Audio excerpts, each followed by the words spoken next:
চলো এই ভিডিওতে আরো কিছু কমন ওয়ার্ডস এর প্লুরাল ফর্মস জেনে নেই। এখান থেকে পাবলিক পরীক্ষায় প্রচুর পরিমাণে প্রশ্ন আসতে দেখা যায়। তো মনে রাখতে হবে যে নাম্বার হচ্ছে দুই ধরনের, একটা হচ্ছে দেখো সিঙ্গুলার নাম্বার আর একটা হচ্ছে কি প্লুরাল নাম্বার। তো প্রায়শই পাবলিক পরীক্ষায় আসে দেখো টুথ। টুথ এর প্লুরাল ফর্ম কি? দেখো টুথ এর প্লুরাল ফর্ম হচ্ছে দেখো যে টিথ, টুথ টিথ। তারপর দেখো গোস, গোস এর প্লুরাল ফর্ম কিন্তু গিস, গোস গিস। টুথ টিথ গোস গিস।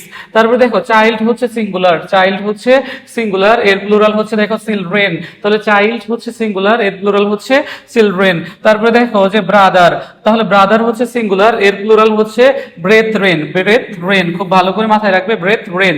তো এটার আবার কি হতে পারে? ব্রাদার্সও হতে পারে। দেখো ব্রাদার্সও হতে পারে যদি তোমার কি বোঝায় যে সন্স অফ সেম প্যারেন্টস যদি বোঝায় তখন কি হয়? ব্রাদার্স হয়।